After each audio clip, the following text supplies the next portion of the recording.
കഴിഞ്ഞ ദിവസം വി.ഡി. സതീശൻ 2020 സ്ഥാനാർത്ഥിയോട് മത്സരിക്കരുത് എന്ന് ആവശ്യപ്പെടുകയും, അതായത് കോൺഗ്രസിനെതിരെ മത്സരിക്കരുതെന്നും അതുപോലെ തന്നെ കോൺഗ്രസിലേക്ക് തിരിച്ചു വന്നോളൂ, ഞങ്ങൾ സ്വീകരിച്ചോളാം എന്നുള്ള രീതിയിൽ വാഗ്ദാനം നൽകുന്നതും നമുക്ക് പിന്നീട് കാണാം എന്ന് പറഞ്ഞുകൊണ്ട് പറയുന്നതൊക്കെ നമ്മൾ കണ്ടിരുന്നു. ഈ ഒരു ഫോൺ സംഭാഷണമാണ് ഇപ്പോൾ രാഷ്ട്രീയ കേരളത്തിൽ ഏറ്റവും കൂടുതൽ ചർച്ച ചെയ്യുന്നത്. രാഷ്ട്രീയ കേരളത്തിൽ ഏറ്റവും കൂടുതൽ ചർച്ച ചെയ്യുന്നില്ലെങ്കിൽ ഇന്നലെ മാതൃഭൂമി അത് ഏറ്റവും കൂടുതൽ ചർച്ച ചെയ്യിപ്പിക്കുന്ന ഒരു വിഷയമാക്കി അവതരിപ്പിച്ച് കൊണ്ടുവന്നിരുന്നു. നോക്കൂ, ആ ഓഡിയോ കേൾക്കുന്ന ഏതൊരു ആൾക്കും മനസ്സിലാകും അയാൾ സ്ഥാനാർത്ഥിയാകുന്നതിന് മുമ്പിട്ടാണ് വി.ഡി. സതീശൻ ഇത് സംസാരിക്കുന്നത്. വി.ഡി. സതീശൻ പറയുന്നത്, നിങ്ങൾ പാർട്ടിക്കാരനല്ലേ, കോൺഗ്രസ്സുകാരനല്ലേ, നിങ്ങൾ മത്സരിക്കുകയൊന്നും ചെയ്യരുത് കേട്ടോ, നിങ്ങളുടെ അച്ഛൻ്റെ കാലം തൊട്ട് നമ്മളൊക്കെ നേരിട്ട് കാണുകയും പാർട്ടിക്ക് വേണ്ടി പ്രവർത്തിക്കുകയും ചെയ്യുന്നവരല്ലേ, അവിടെ പ്രാദേശിക തലത്തിലുള്ള പ്രശ്നങ്ങളൊക്കെ എനിക്കറിയാം, ഞാനത് അവരോട് സംസാരിച്ച് പരിഹരിച്ചു തരാം, ഞാനതൊക്കെ നോക്കിക്കോളാം കേട്ടോ, വിഷമിക്കൊന്നും വേണ്ട, പാർട്ടിക്കൊപ്പം നിൽക്കണം, സ്ഥാനാർത്ഥി ആവാനൊന്നും നിൽക്കരുത്, ഈ തിരക്കൊക്കെ മാറിയിട്ട് നമുക്കൊന്ന് നേരിട്ട് കാണാം, പാർട്ടിക്കൊപ്പം നിൽക്കണേ, മത്സരിക്കാൻ നിൽക്കരുതേ. ഇതാണ് വി.ഡി. സതീശൻ അയാളോട് പറയുന്ന ഒരു ഓഡിയോ സന്ദേശം എന്ന് പറയുന്നത്. ഇത് വലിയ രീതിയിൽ കൊട്ടിഘോഷിക്കുകയാണ്. എന്താണ് ഇതിന്റെ ആധികാരികത? ഞാൻ ഹർഷയോട് തിരിച്ചു ചോദിക്കുന്നത്. ഹർഷ ഒരു ചാനലിന്റെ മേധാവിയായിട്ടിരിക്കുകയാണ്. ഹർഷയുടെ ഒരു സ്റ്റാഫ് മറ്റൊരു ചാനലിൽ ജോയിൻ ചെയ്യാൻ തീരുമാനിച്ചു. ഹർഷ അയാളെ വിളിച്ചാൽ എന്തായിരിക്കും പറയാ? പെട്ടെന്ന് ഇങ്ങനെ ഒരു തീരുമാനം എടുക്കരുത്, നമുക്കൊന്നുകൂടെ ആലോചിക്കാം എന്നുള്ള രീതിയിൽ നമുക്ക് സംസാരിക്കാം, കാര്യങ്ങൾ സംസാരിക്കാം, ഇപ്പം കൂടെ നിൽക്കണം, ഇതല്ലേ പറയാൻ പറ്റുള്ളൂ. അപ്പോൾ സ്വാഭാവികമായിട്ടും നല്ല ഒരു ആളാണെങ്കിൽ, മോശം ആളാണെങ്കിലോ ഹർഷ അവിടെ നിന്ന് 2 ഡാൻസ് ഒക്കെ ചെയ്തിട്ട് ഇറങ്ങിപ്പൊക്കോ, കൊടുക്കാൻ എന്തെങ്കിലും കാശുണ്ടെങ്കിൽ മേടിച്ചോ, ഓടിക്കോളാൻ പറയും അല്ലേ.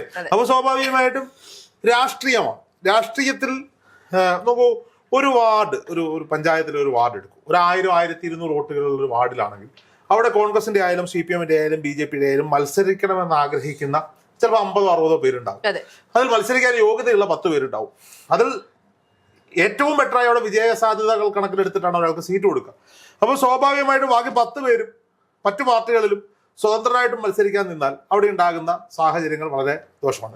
ഇതിനെയൊക്കെ പരിഹരിച്ചു കൊണ്ടുപോവുക എന്നതാണ് ഒരു രാഷ്ട്രീയ നേതാവിന്റെ ഉത്തരവാദിത്വം. അല്ല, ഈ ഒരു ഓഡിയോ ക്ലിപ്പ് ഇത്രയും ചർച്ചയാകാനുള്ള പ്രധാന കാരണം കഴിഞ്ഞ ദിവസം കോൺഗ്രസ് നേതാവിനെ ഇത്തരത്തിൽ BJP പ്രവർത്തകർ സ്വാധീനിക്കാൻ ശ്രമിച്ചതുമായി ബന്ധപ്പെട്ട വാർത്ത വന്നിരുന്നു. അവിടെയാണ് പ്രശ്നമുള്ളത്. കോൺഗ്രസ് നേതാവിനെ BJP പ്രവർത്തകർ സ്വാധീനിക്കാൻ ശ്രമിച്ചതാണ്. ഇവിടെ എന്താ, കോൺഗ്രസ് പ്രവർത്തകനായ ഒരാൾ മറ്റൊരു പാർട്ടിയിലേക്ക് പോകാൻ ശ്രമിക്കുമ്പോൾ കോൺഗ്രസിന്റെ നേതാവും കേരളത്തിന്റെ പ്രതിപക്ഷ നേതാവുമായ ബഹുമാനപ്പെട്ട വി.ഡി. സതീശൻ അയാളുടെ പാർട്ടിയിൽ നിന്ന് പോകുന്ന ഒരാളെ പിടിച്ചു നിർത്താൻ ശ്രമിക്കുകയാണ്. ഇത് തമ്മിൽ വ്യത്യാസമുണ്ട്. അതായത് മലയാളിക്കും അല്ലെങ്കിൽ ആളുകൾക്ക് മനസ്സിലാകുന്ന ഒരു ഭാഷയിൽ പറഞ്ഞുതരാം. ഞാൻ ഒരു വീട്ടിൽ കുടുംബമായി താമസിക്കുന്നു. എൻ്റെ മകൾ മറ്റൊരാൾക്കൊപ്പം ഒളിച്ചോടാൻ ശ്രമിക്കുമ്പോൾ ഞാൻ ആ പെൺകുട്ടിയെ വിളിച്ച്, എൻ്റെ മകളെ വിളിച്ച് ഉപദേശിക്കണം, മോളെ അങ്ങനെയല്ല, കാര്യങ്ങൾ ഇങ്ങനെയാണ്, ഇത് എനിക്ക് അവകാശപ്പെട്ടതാണ്. അതേസമയം അയലോക്കത്തെ വീട്ടിലെ രാഘവൻ ചേട്ടന്റെ മോള് വേറൊരു പയ്യനുമായിട്ട് ഒളിച്ചോടാൻ നിൽക്കുമ്പോൾ ഞാൻ ഈ പെൺകൊച്ചിനെ വിളിച്ചിട്ട് റൂമിൽ കയറ്റി ഇരുത്തി സംസാരിക്കുന്നത് വ്യത്യാസമാണ്. ഇവിടെ ചോദിക്കും, നീ ആരാടോ എന്നോട് സംസാരിക്കാനെന്ന് ചോദിക്കും. ഞാൻ അവളുടെ തന്തയാണോ? അല്ല, ആരുമല്ല, അയലോക്കക്കാരൻ മാത്രമാണ്.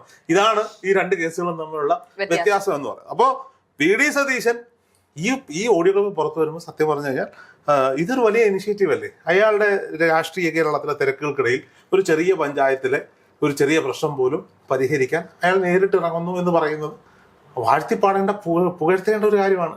ഇതിനെന്തിനാണ് ഇങ്ങനെ ചാനലുകാർ അസ്വസ്ഥരാകുന്നതെന്ന് എനിക്ക് മനസ്സിലാകുന്നില്ല. UDF-നെതിരെ വലുതായിട്ടൊന്നും അടിക്കാനില്ലാത്തതുകൊണ്ട് ഇങ്ങനെ ഓരോരോ വിഷയങ്ങൾ എടുത്തുകൊണ്ട് വന്ന് ഓരോരുത്തർക്കും നേരെ അടിക്കുകയാണ്. വെറുതെ ഒരു ആവശ്യമില്ലാതെ കുറെ കാലം KC വേണുഗോപാലിന്റെ പിന്നാലെ പോയി.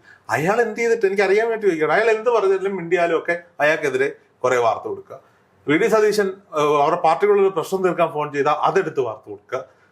പിന്നെ രാഹുൽ മാങ്കൂട്ടത്തിൽ, അത് പോട്ടെ, അത് ഇപ്പം യൂസ് ടു ആയി എല്ലാവർക്കും.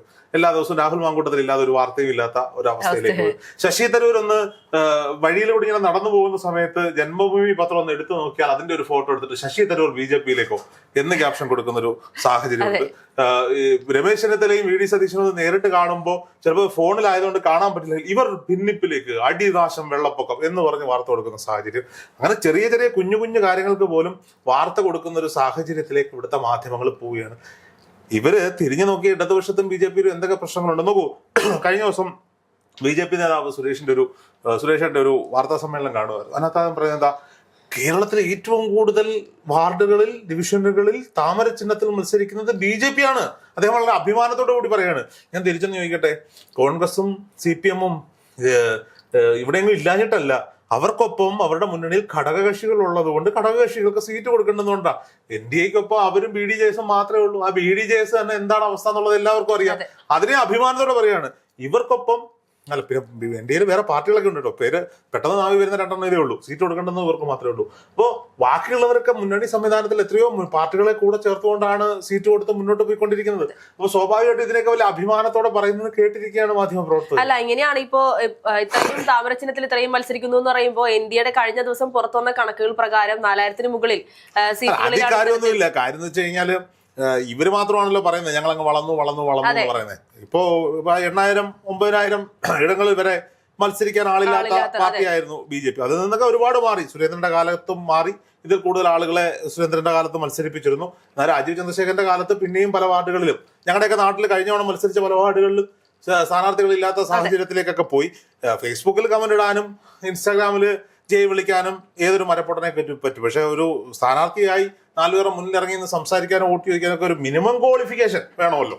അങ്ങനെയുള്ളവരെ കിട്ടാനുള്ള ബുദ്ധിമുട്ട് BJPക്ക് അതുണ്ട്. അത് നമ്മൾ മനസ്സിലാക്കണം. അവരെ നമ്മൾ ഒരുപാടൊന്നും പറയാൻ പാടില്ല. ഒരു മിനിമം ഒപ്പിടാൻ, എഴുതാനും വായിക്കാൻ ഒക്കെയുള്ള ക്വാളിഫിക്കേഷൻ, സംസാരിക്കാനുള്ള ക്വാളിഫിക്കേഷൻ, അല്ലെങ്കിൽ സ്ഥാനാർത്ഥിയായി കഴിയുമ്പോൾ ആരോപണങ്ങൾ ഇല്ലാതിരിക്കുന്ന ഒരു ക്വാളിഫിക്കേഷൻ, ഇതൊക്കെ വേണ്ടേ? അങ്ങനെ കിട്ടാത്ത 4,000 ഇടങ്ങൾ കേരളത്തിൽ BJPക്ക് ഉണ്ട് എന്നുള്ളതാണ് അത് തെളിയിക്കുന്നത്. പക്ഷേ നിവൃത്തികേട് കൊണ്ട് മത്സരിക്കേണ്ടി വരുന്ന സീറ്റുകൾ എടുത്തു വെച്ചിട്ട് ഞങ്ങളാണ് ഏറ്റവും കൂടുതൽ മത്സരിക്കുന്നത് എന്ന് പറയുന്നത് അതത്ര ശരിയായ നടപടിയല്ല. പിന്നെ പലയിടങ്ങളിലും UDF-ലായാലും LDF-ലായാലും ഒക്കെ വിമത സ്വരങ്ങളൊക്കെ ഉണ്ട്. ഇപ്പം എറണാകുളത്ത് ഞാൻ രാവിലെ ഒരു വാർത്ത കാണുകയായിരുന്നു. ഞാനൊക്കെ താമസിക്കുന്നതിന്റെ അപ്പുറത്തെ ഡിവിഷനാണ്. അവിടെ PD മാർട്ടിൻ UDF-ന്റെ സ്ഥാനാർത്ഥിയാവുന്ന അവിടെ മാലതി കുറുപ്പ് എന്ന് പറഞ്ഞിട്ട് ഒരു കൗൺസിലർ ഉണ്ടായിരുന്നു. ഈ മാലതി കുറുപ്പിന് സീറ്റ് കൊടുക്കാത്തതുകൊണ്ട് അവരവിടെ വിമതയായിട്ട് മത്സരിക്കുന്നു. രാവിലെ പുള്ളിക്കാർ പറയുന്ന കേട്ടു, ഞാനാണ് ഇവിടുത്തെ യഥാർത്ഥ ജനനേതാവ്, ജനങ്ങൾക്ക് വേണ്ടിയാണ് ഞാൻ മത്സരിക്കുന്നത്. ഒരു വിമതനും ജനങ്ങൾക്ക് വേണ്ടി അല്ല.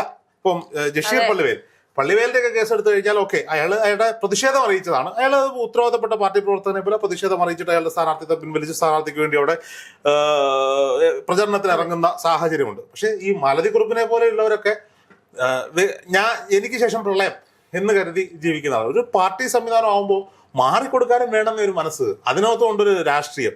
ഈ അവിടുത്തെ വഴിയോര കച്ചവടക്കാരൊക്കെ പടക്കം പൊട്ടിച്ച് ആഘോഷിക്കുകയാണ് ഇവർക്ക് പാർട്ടി സീറ്റ് കൊടുക്കാത്തത്. അവർ മനസ്സിലാക്കുന്നില്ല അതിന്റെ രഹസ്യങ്ങളൊക്കെ. നമ്മളും പലരെയൊക്കെ കാണുമ്പോൾ അവരൊക്കെ പറയാണ്, എന്റെ പൊന്നു കേട്ടോ സന്തോഷം, ഇവരെങ്ങാണ്ട് മേയർ സ്ഥാനാർത്ഥിയാന്നൊക്കെ പറഞ്ഞ് വാർത്ത വന്ന സമയത്ത് ഞങ്ങളൊക്കെ ഈ കോൺഗ്രസുമായിട്ടുള്ള ബന്ധം തന്നെ വിടാൻ ആലോചിച്ചുകൊണ്ടിരുന്നതാണ് എന്ന് പറയുന്ന സാഹചര്യമുണ്ട്. രാഷ്ട്രീയ കേരളം ഭയങ്കര രസകരമായിട്ടാണ് പോകുന്നത്. ഓരോ വാർത്തകളും വളരെ തുച്ഛമായ വാർത്തകൾ മാത്രമേ പുറത്തു വരുന്നുള്ളൂ. ഒരുപാട് കാര്യങ്ങളുണ്ട്. ഇത്രത്തോളം ഇടത്ത് മത്സരം നടക്കുകയാണല്ലോ. ഇങ്ങനെ രസകരമായ സംഭവങ്ങളൊക്കെ നമുക്ക് സംസാരിക്കാം.